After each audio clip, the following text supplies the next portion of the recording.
Olá, essa aqui é a gravação do podcast para o Portal das Disciplinas, referente à disciplina de treinamento para a competição de programação. Eu sou Felipe Baraúna, sou aluno do BTI no sétimo semestre. Eu estou aqui com o professor Rafael Bezerra, da disciplina. Professor, por favor, comece apresentando sobre você e a disciplina que você leciona. Bom dia, Felipe. Obrigado aí pelo convite. Espero que poder esclarecer um pouco mais sobre a disciplina de competições de programação. Então, eu leciono essa disciplina já há um bom tempo, acho que já são umas 10 turmas, e surgiu porque eu fui competidor de competições de programação. Então, durante a minha graduação, eu fui competidor, competi a Maratona Brasileira de Programação, por 3 edições. E a partir daí surgiu o meu interesse nessa, nessa área, né? Então, eu comento mais sobre a disciplina. Explique para um aluno que não tem conhecimento assim de como é a disciplina, né? Explique como os conteúdos que vão ser abordados, como que vai ser a avaliação, enfim. Sim, certo. Bom, primeiro, deixa eu esclarecer um pouco sobre o que são as competições, né? As competições, elas são como, talvez a maioria já tenha ouvido falar, das Olimpíadas de Matemática, Olimpíada de Física, que vem desde o ensino fundamental e ensino médio, né? E talvez a maioria já tenha se deparado com essas Olimpíadas. E na competição de programação é parecido, mas é um pouco diferente no sentido de que você tem a possibilidade de ter um computador para programar, não é somente no papel. Embora algumas competições tenham uma modalidade, principalmente as mais iniciais, elas são realizadas por papel. E aí existem várias competições de programação para quem está fazendo graduação. Então, existem vários sites que permitem qualquer pessoa, aluno ou não, competir online, certo? E existem também competições que são mais estruturadas, organizadas por alguma instituição. A mais conhecida na graduação é a Maratona Brasileira de Programação, que faz parte de uma competição maior, organizada pela ICPC, que é realizada mundialmente. Como se fosse assim, você tem a competição mundial, como se fosse assim a Copa do Mundo, né? Aproveitando que a gente está nessa época. Sim. Então, você tem a Copa do Mundo, aí tem as eliminatórias regionais, então você tem as eliminatórias sul-americanas, né? Aí as melhores das sul-americanas vão para o Mundial, e para se classificar para a sul-americana você tem que passar a ser o melhor do país, e assim vai. Então, essa Maratona Brasileira de Programação, que é organizada pela SBC, ela tem, ela tem duas fases. Tem a primeira fase, que é regional, e tem a segunda fase, que é nacional. E, bom, tem essa, aí também tem a OBI, que é a Olimpíada Brasileira de Informática, e aí ela começa desde o ensino fundamental. Sendo que quem está até o primeiro período da graduação ainda pode competir nela, certo? Uh, estávamos falando mesmo? Eu estou falando da competição. Você deu a contextualização da competição, né? Aí agora em relação à disciplina. Então, Qual é aí a essa relação disciplina, da disciplina com as competições? isso. Então, essa disciplina ela serve para preparar o aluno para essas competições. Seja essa oficial, a Maratona Brasileira de Programação, ou qualquer outra competição que ocorre online. Como é que essa disciplina ocorre? Vou falar primeiro dos pré-requisitos, né? Então, Lá no CIGAR você vai poder ver a lista dos pré-requisitos. São várias possibilidades, mas é basicamente você ter cursado ITP. A disciplina introdutória, no caso de quem é do BTI, é IMD 1012, que é a Introdução à Técnica de Programação. No caso de quem é do BCC, é a DIN 0151, que também é ITP. Então, basta que o aluno tenha algum conhecimento básico de programação, ou seja, saiba o mínimo ali de estrutura e repetição, funções, vetores, matrizes, tudo aquilo que se vê numa disciplina básica de programação. Aí, claro que, diante desse pré-requisito, vão surgir alunos desde o primeiro período até o último. Então, geralmente se tem uma turma bem heterogênea, tem pessoas que estão começando ainda a programar e pessoas com muito mais bagagem. Então, diante disso, eu classifico os problemas durante a disciplina em diferentes níveis de dificuldade. Então, eu geralmente coloco o nível 1, que são problemas mais fáceis. Só para dar uma ideia assim, do que é muito fácil, né? Seria, por exemplo, um programa, escrever os números de 1 a 10, ou somente os pares. São problemas simples, assim, que você basta uma estrutura de repetição, no máximo um vetor, você consegue resolver. Então, esses são os nível 1 muito fácil, aí depois vem o nível 2 fácil, aí exige mais algum raciocínio. Aí nível 3 é o nível médio, aí são problemas que já exigem um raciocínio algoritmo mais apurado, e em que a complexidade do algoritmo pode fazer diferença. Então, a sua solução pode estar correta, mas ela demora muito para dar resposta. E aí o juiz, é só abrir um parênteses aqui, porque nas competições de programação, o que acontece? Vão ser listados problemas, os alunos vão resolver esses problemas, e essa resolução é submetida a um juiz, e esse juiz é automático. Então, esse juiz ele vai compilar seu programa, ou interpretar, e vai comparar a saída do seu programa com um gabarito. Se bater, aí ele diz que a resposta está certa. Então, se o juiz vir que a solução está demorando muito em termos de complexidade, aí ele vai dar a resposta que ele chama de time limit, tempo excedido. E aí não conta como resolvido. Então, aí começa a já ter uma preocupação em relação à complexidade algorítmica. E aí, nível 4, são aqueles problemas que eu classifico como difíceis, e nível 5, muito difíceis.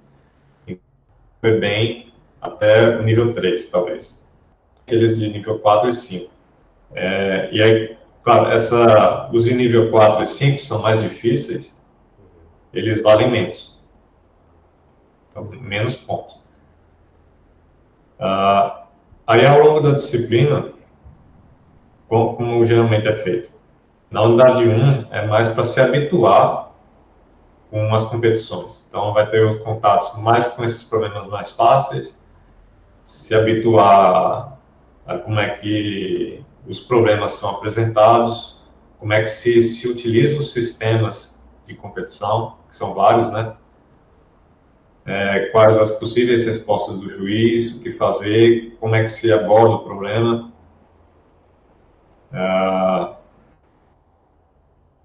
E aí também é um bom momento para também falar da questão da linguagem de programação. E essa é uma dúvida bem comum. A qual linguagem de programação pode usar, né? Aí depende da competição. Algumas competições exigem C, C++, Java. Esses são os mais habituais, mas varia muito de competição para competição. Algumas têm um leque maior, outras têm um leque menor. Aí eu não exijo que se use uma linguagem específica, mas eu recomendo fortemente que se use C ou C++. porque essa é a linguagem mais utilizada nas competições. Elas oferecem uma série de vantagens para quem está competindo, mas isso não impede que, eu programo em Python, então você consegue competir em Python, mas Python tem suas particularidades, e aí cabe ao aluno também ir explorando essas possibilidades de competir em Python. Mas o enfoque na disciplina é em C e C++. E aí, quando eu falo C++, não você pensar, eu tenho que saber classes, saber interfaces, orientação a objeto. Não. Inclusive, deixa eu mencionar aqui também que a confusão comum é pensar que competições de programação, você vai construir um sistema, coisa assim. Não. Os problemas na competição de programação, elas têm um enfoque bem específico em soluções algorítmicas. Então, são problemas que exploram bastante a ideia de que você tem que elaborar um bom algoritmo para resolver um problema. Às vezes um problema é até difícil e você resolve ali com 4 linhas. Porque é o raciocínio ali que realmente pega e torna o problema mais fácil ou mais difícil. E aí isso se assemelha mais às Olimpíadas, né?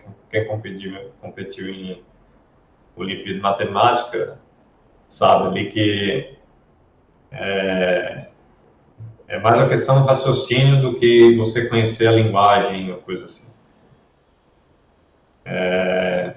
Aí na unidade 2 e 3, aí eu já começo a passar mais questões, tópicos relacionados a algoritmos específicos.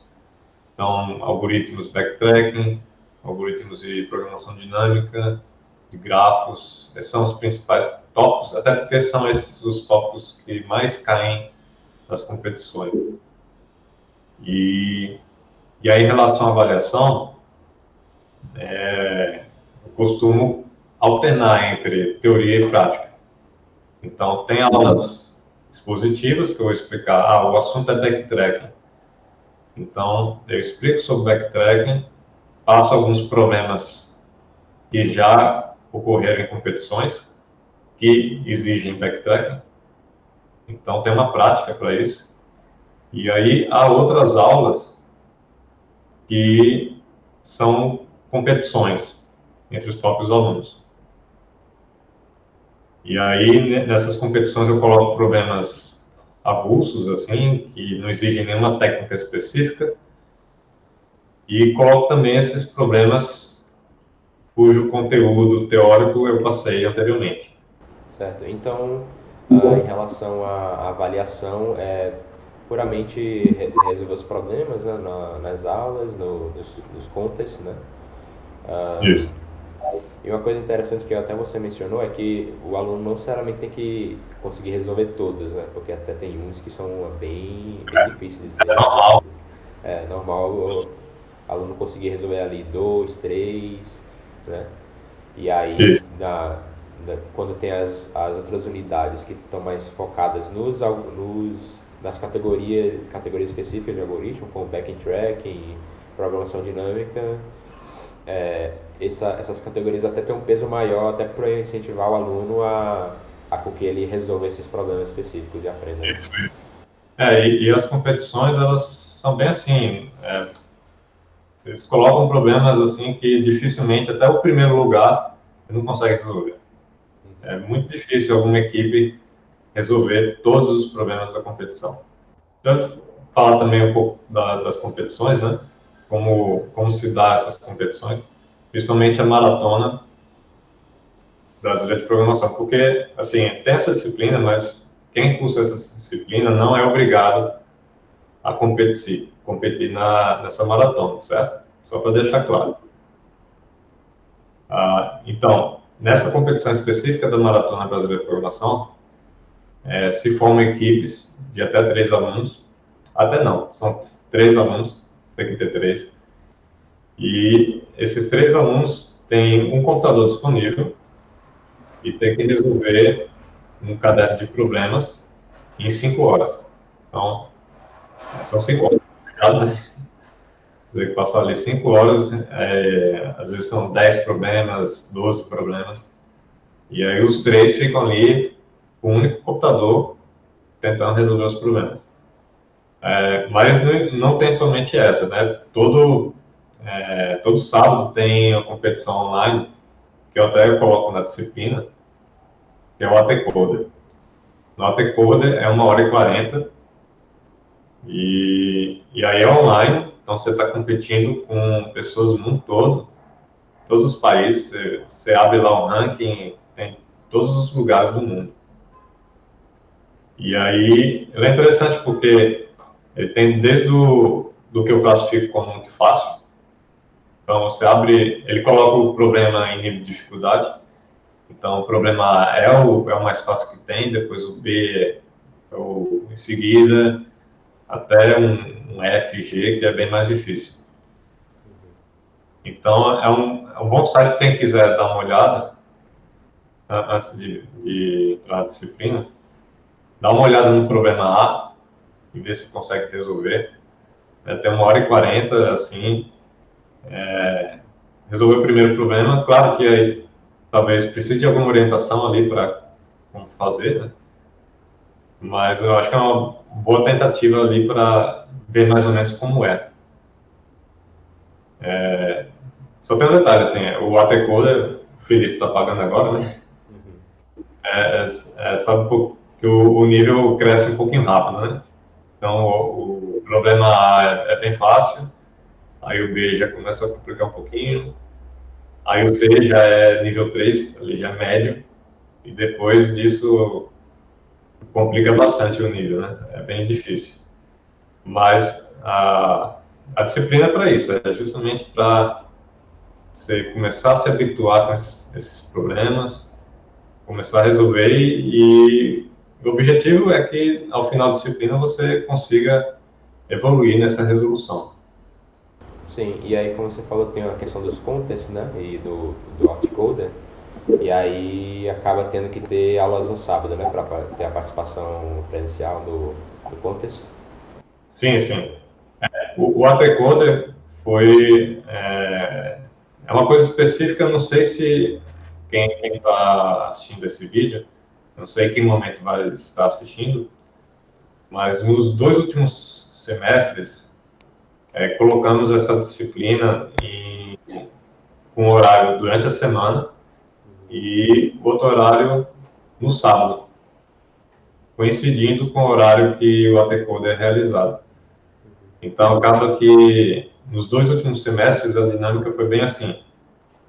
Durante a semana é feito o conteúdo teórico, passa algum exercício, e no sábado acontece o AT Coder presencial, e aí todo mundo se reúne lá no DMAP e resolve ao vivo os problemas da competição, competindo com o mundo todo, né? Mas não é garantia que isso vai acontecer todos os semestres, certo? Sim, pode ser que mude também. Pode ser que mude. Certo, certo. E aí, você falou a questão dos pré-requisitos, né? Que o pré-requisito oficial é só o aluno ter pago o ITP, mas você considera que seria necessário o aluno também ter uma base ali de estrutura de dados, ter pago também DB1 e DB2, ter essa familiaridade, ou você acha que só com o ITP ali já seria suficiente? É, é desejável. Para as unidades mais avançadas. Dá para, assim, quando se usa alguma estrutura de dados durante a disciplina, e a gente usa fila, pilha. Geralmente eu coloco na aula teórica como uma coisa mais abstrata. Então, eu explico como é que se usa a estrutura de dados em C++, usando a STL. Então, esse algoritmo aqui precisa de uma pilha. Então, existe a stack, e aí é compreender o que é uma stack, o que é uma pilha. Agora, os detalhes internos de como essa estrutura funciona não são, eu não passo, né? Não explico. Somente quais são as operações pertinentes àquela estrutura de dados. Então, se o aluno tiver esse conhecimento, é melhor, vai facilitar para ele. Mas não é impeditivo porque também não é abordado também entender internamente, né, todos os detalhes. Isso, É mais o conceito abstrato, né, e conseguir usar ali a interface ali da STL. isso. E também, assim, nós temos diferentes níveis de problemas, né? Então, talvez aqueles que exijam mais conhecimento a fundo das estruturas sejam justamente aqueles de níveis mais difíceis, certo? Assim, do ponto de vista de avaliação, eu considero assim, que se o aluno conseguir resolver os problemas do nível 1, 2 e 3, já está ótimo, assim. Não vai tirar 10, mas já está ótimo. Do ponto de vista, assim, avaliativo, já está ótimo. Eu vou até falar no meu caso, que eu acho que eu não, até agora, eu não consegui resolver nenhum de nível 4 para cima. Só nível um, 2 e 3 e também aquelas categorias. Backtrack eu acho que eu não consegui resolver, mas programação dinâmica eu consegui resolver bastante. E aí isso já me deu uma nota boa para passar, assim. Então não é algo que o aluno tem que conseguir resolver todos os problemas, até os mais difíceis, não. Até porque ele tem que ter uma média assim dos exercícios, né, dos tipos de dificuldade ali. Também porque ele não pode só sair resolvendo o nível um. No começo, né, quando o aluno ainda está conhecendo as competições, vai demorar um pouquinho mais ali no nível 1, porque está conhecendo, né, como é que funciona. Aí depois vai começar a se habituar, e aí naturalmente vai começar a resolver os do nível 2. Aí depois que se habitua aos nível 2, aí já começa no nível 3. Aí é gradual. Ao longo da disciplina vai conseguindo essa evolução. E aí a gente falou da questão das maratonas, das Olimpíadas de Informática, mas como você disse, o aluno não necessariamente tem que tem que participar, né, das Olimpíadas. E, você acha que, por exemplo, é, em relação a hoje em dia, como que a gente tem também nas entrevistas de emprego, normalmente é abordado esses problemas de algoritmo para o candidato resolver. Você acha que é relevante também participar? Mesmo que ele Bastante. não tenha interesse, né, de participar das maratonas, mas até para melhorar o conhecimento ali de questão de resolução de problemas, de melhorar o raciocínio lógico, enfim. Sim, perfeitamente. É, as grandes empresas olham com muito bons olhos quem tem um bom desempenho nas competições de programação. Porque elas sabem que esse aluno tem um diferencial ali no raciocínio. Consegue ter um problema mais difícil, ele consegue bolar uma solução ali para aquele problema. E é bem comum nas entrevistas de emprego dessas grandes empresas, né, Google, Microsoft, terem perguntas que são muito similares aos problemas que caem na maratona. Inclusive eu já, quando eu fui aluno, eu fiz entrevista nessas grandes empresas e realmente foi assim, problemas, tem uma árvore e ele pede que você faça alguma coisa com uma complexidade tal. Então essa é bem a cara da maratona. Ou alguma coisa que envolva programação dinâmica, coisa bem comum também.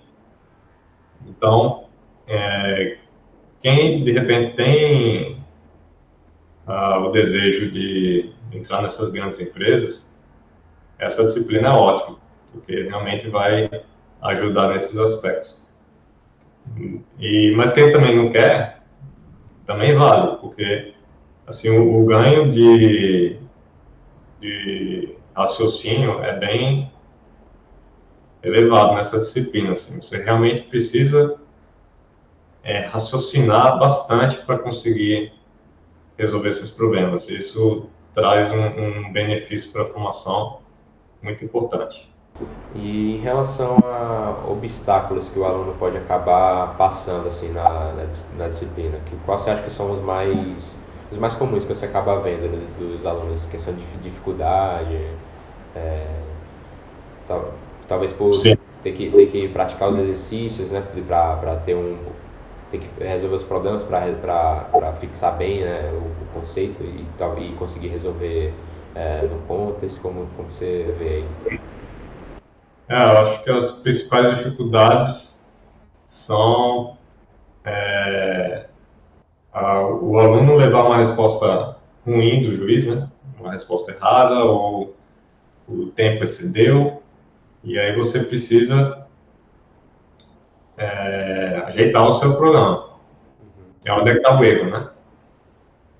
E aí o que muitos não têm é paciência para analisar o que é que tem errado no seu próprio código. Inclusive tem uma competição que é do Top Coder, que é um pouquinho diferente. Você tem a fase de resolução dos problemas, então você resolve os problemas, e depois tem uma segunda fase que você avalia o código dos outros. E você propõe testes que façam com que o código do outro falhe. E geralmente quando a gente está programando, a gente tem um raciocínio diferente, a gente quer que esteja certo, né? E a gente evita querer encontrar as falhas. Sim. E aí esse Top Code é interessante nesse sentido, porque ele força você encontrar a falha dos outros, então porque você também não tem o mesmo rigor, né, com o seu código. Então essa é uma das dificuldades. Outra dificuldade é a pressa. E aí é uma coisa bem interessante, porque a competição de programação ela exige que você resolva rapidamente os problemas. Você tem um tempo, provavelmente não vai conseguir resolver tudo, então você tem que ser rápido, mas ao mesmo tempo você não pode ter pressa, porque na pressa você vai acabar ali atropelando o raciocínio. Né? Então é bem interessante porque você também desenvolve essa capacidade de conseguir resolver sob pressão, mas também sem atropelo. Porque se você assim, não tiver uma linha de raciocínio bem estruturada, eu tenho esse problema aqui que é difícil. Qual vai ser o algoritmo? Qual vai ser a linha de raciocínio que eu vou tomar aqui? Aí você, vou por esse caminho aqui. Aí, em determinado momento, você vê que tem três possibilidades. Aí você tem que ter calma, tá? Então vamos tentar a primeira possibilidade, o que é que vai acontecer? Então tem que ter uma calma e ao mesmo tempo o tempo está rolando lá. Você precisa resolver logo. Mas você precisa manter essa calma também, essa clareza de raciocínio. Às vezes, na pressa, o aluno vai, eu acho que resolve assim, nem pensa direito na solução e já vai programar. Aí programa, aí como a ideia não estava bem fundamentada, aí ele vai manda para o juiz diz que está errado, e aí acabou perdendo um tempão programando uma solução que estava ruim. Enquanto que, na verdade, talvez ele devesse não programar logo, mas estar convencido de que aquela solução realmente está correta. Porque, assim, nos problemas mais difíceis isso ocorre muito. Você precisa ter uma boa, não precisa nem ter certeza, né? Mas uma boa convicção de que aquela solução sua realmente resolve o problema. Porque se não resolver, você vai acabar perdendo um tempão da competição à toa. Certo? Então, essa acho que talvez seja uma das maiores dificuldades. Até por isso, eu recomendo que os alunos levem papel e caneta. Porque o papel e caneta ajuda muito que você pare ali para pensar na solução, fazer alguns exemplos para testar a sua solução, ao invés de simplesmente pensar na cabeça e já ir direto na programação. Então, essa é uma dificuldade bem comum. E aí me deparo muitas vezes com os alunos batendo cabeça porque não foram muito rápidos ali em querer programar. O aluno querendo resolver o problema rápido, ele vai direto para o código, ao invés de realmente pensar na solução dele, se faz sentido, e não só a questão do resultado, mas também a questão da velocidade, né, da solução dele, se é uma solução rápida, ou se é uma solução que vai falhar dado o tamanho da entrada, né? Tem essas preocupações que o aluno tem que ter também na hora de fazer resolver o problema, né? Não só a questão do se está certo, mas também o limite ali de tempo e de espaço também, de memória. Isso, exatamente. E a velocidade vem com o tempo. Né? Então, no começo, o problema mais fácil você resolve 10, 15 minutos. Com o tempo, aí você vai reduzindo esse tempo, sem prejudicar a resolução. Então, você vai lá e consegue reduzir para 5 minutos.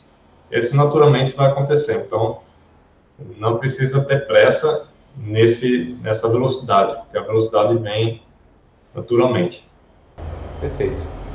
Obrigado, professor, pela apresentação da disciplina. Acho que deu para esclarecer bastante coisas. Você pode, se quiser falar alguma coisa, se despedir. Eu agradeço o convite, viu, Felipe?